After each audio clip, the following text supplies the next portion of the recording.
Hi, everybody. Sorry, my camera wasn't working right. Happy Sunday. Welcome to day 5. This is the second day of phase 2 in Before the Fork, the 28-day transformation. I hope everyone is having a wonderful Sunday morning. And I have a pretty timely message for you this morning. I'm not going to take up too much of your time because I know, hi, Bernadette. Thanks for joining us this morning. I know that we have a lot of church time and family time today, so I want to make this a short, sweet message. But this is day 2 of phase 2, day 2 of phase 2, or day 5 in the whole program. And you've made it through the first day. Well done. Well done. I hope you journaled last night. I hope you went to bed with just kind of looking over maybe some areas that you really struggled with, but at the same time, remembering to leave those in yesterday. Today is a fresh day. You're reborn in today, and it's a brand new opportunity. So now is when we really need to focus on some of the mental work that is going to tether this transformation to positive, life-affirming emotions. So one thing, and this coordinates perfectly with the message today in the book, so the day 5 message. And I grounded this in something, again, I go back to toddlerhood. I go back to being a child, because in this process, you have to understand that you are a child. You're retraining parts of your mind that were trained a long, long time ago. So in doing that, and you have to recognize that in many, many ways, you are just as a toddler would be in receiving this new information. But you're wiser because you have an older, wiser you, hi Dina, that can really utilize knowledge so that this part of the process is a little more seamless. So the average toddler hears no 400 times a day. Think about that. Think about raising your own children and how many times you redirected their behavior through no, don't touch, don't, no, no, no. It's incredibly frustrating for a toddler to hear no and to live in that world of constant, repetitive no's. So a wise parent redirects behavior. And they do that for a couple of reasons. When no is thrown out so many times a day, it loses its potency. So no becomes very diminished in its value. So how many of you know those parents that sit in a chair, they see their children doing certain things, and they're like, stop that. No, I said quit. Don't make me get up. Don't make me count. 1, 2, 3. Well, their no has lost its potency. So their no doesn't actually mean no. It's devalued. So there's a couple of things that we can do to reinforce the no's in your life, lessen the no's. No's, again, they're like we talked about last night. They're a push. They're a no. And what we do in instinct is when you push away, you may momentarily stumble, but you're going to come back stronger. And that's the same thing that's going on in our mind. We're told no. It doesn't rest well with us because we are forward-moving creatures. So we're told no. We stop for a moment, and then we come back toward it mentally with more veracity, more force. So what we need to do is actually say yes to ourselves more often. So redirect the no's and start saying yes. And let me tell you what that's going to look like. When you start to rephrase your no's as yeses, rather than saying, no, I can't have that chocolate cake, you say, I can't wait to have that chocolate cake on my 20%. I can't wait to, or yes, I'm going to really enjoy that when I carve out the time here to enjoy it within my 20%. So rather than the no's, you're taking those no's and you're turning them on their ear. Now, what that does to our mind is it lessens the resistance from the no. It empowers the yes, and it empowers us also from our prefrontal part of our mind that is making these decisions and making all the switches, and the connectivity is moving around. We're unwiring old habits, rewiring new habits. We're doing it very consciously, but we're empowering ourselves with the yes. So that lessens the resistance from the no. So we have no need to come back at it with that ferociousness. Did I say that right? I don't even know. Ferociousness? I don't even know if that's a word, but you know what I mean. We come back. We don't have to come back. Hi, Michelle. We don't have to come back with such aggression, because all we've done is lessen the momentum of the no, because we turn the no into a yes. We've just put certain parameters around the yes. So reserve your absolute no's for absolute no situations. And think of this as raising your bar. So up to this point, perhaps you've had a very, very low nutritional bar. You've had a bar that doesn't recognize quality of food, doesn't recognize overconsumption. Your bar just hasn't been well defined. So you've had this bar that is really, really low. So now you're raising your bar, and there are going to be certain no's. So think of this also in ways of your life. Do you have certain things in your life that are a no-go? Perhaps smoking to you is a no-go. It's a no. That's below your bar. You are not going to smoke. Do you have, I hate to be so kind of this gutter talk, but perhaps drugs. Drugs are a no-go. You don't even consider them. They're beneath your bar.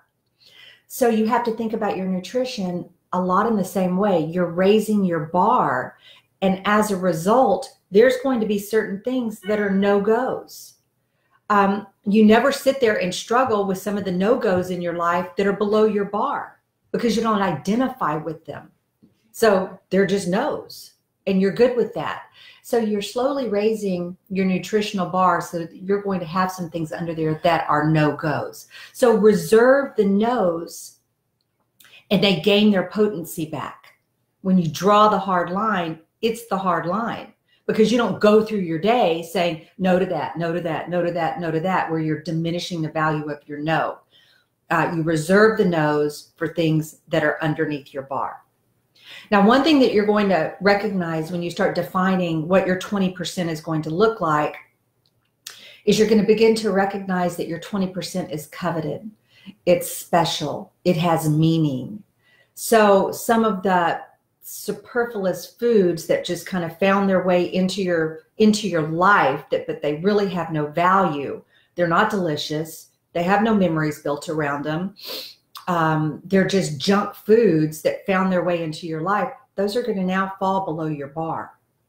So saying no to them, although the first couple of times that you define that no, you're going to have to feel yourself leaning into the no. You're going to have to resist that temptation, redirect that behavior. Object on the table, and rather than telling him no, which is going to make him want to touch it more, you just redirect him to a toy that's more appropriate. So that redirection, it may take a second for you to redirect the child to something that they can play with, that there's no problem with, than telling him repeatedly no, that just makes the child want to go toward that object even more. So you're doing the same thing. Big sister's redirecting little sister. So you just have to pull yourself away from that. So you're going to have to lean into those new standards a little bit and feel a little bit of that discomfort. And just imagine taking that child and pulling it away from an object, a shiny object that they can't play with. And they're going to pull against you a little bit. But then when you redirect them, and all of a sudden you have them pointed in a new direction, and they see something that they can play with, this shiny object loses its draw. That's what we're doing to these superfluous foods over there in the 20% that have no emotional connection with you. We're redirecting, and they're going to lose their potency over you, but you're going to have to be conscientious of that the first couple of times. let's see, I'm sorry, I'm reading the last one. I want to make sure I touch on it. Okay, I love this. This is great. So it's show and tell. So it means look at your nose. And again, I go back to children. My adult life is built around, what I have learned from raising my own children. And have you ever caught yourself telling your child or a child no to something just for the sake of saying no, but they're really not doing anything wrong? That's your automatic response is don't, but they're really, there's nothing that they're doing that is really wrong. So do the same thing with the behaviors that you're judging yourself about, that you're saying no to, that really aren't bad behaviors. So give yourself a moment to say, am I saying no for the sake of saying no? Or is this really a sabotaging behavior? Is this really something I need to stand in judgment of myself about? Or can it find its way into my lifestyle in a healthy way with less judgment attached to it? So again, revisit that connection. Think about that child in your life that maybe you said no. I know that my boys, sometimes I would automatically say no to something, and they would come back and they'd be like, but mom, but mom, but mom. And I would sit there for a second, and then it would occur to me, yeah, why not? Why am I saying no? There's nothing here to say no about. They explore the world in the way that they explore the world, and it's okay for them to do that. So unless it's hurting them, I did say no many times that no didn't actually apply. So analyze your no's and make sure that they maintain their potency. So diminish the number of times a day that you tell yourself no. Learn to say yes to yourself a lot more than no. Just define the yes, put some parameters around the yes. And then finally, make sure that you're not just throwing no's out there when they don't really belong there. When you're just, you're so used to denying yourself and living in that deprivation state that no is your go-to. So redefine your go-to. Let your go-to first be yes, if it can be. Second, analyze it. Make sure that a no is appropriate. Try to say yes a heck of a lot more than you say no. So that's my tip for you on this beautiful, rainy Kentucky morning is really think about your no's. Make them mean something. Try to say yes to yourself. This is a journey that is going to be grounded in positive affirmation, that's going to be tethered to emotions that bring joy and light into your life. We're not going to tether our transformation to deprivation, denial, resentment, frustration. We're moving out of that. We're moving over here into the positive connectivity to source, connectivity to your desired self. And these are just the little tricks that are going to make that feel so much better.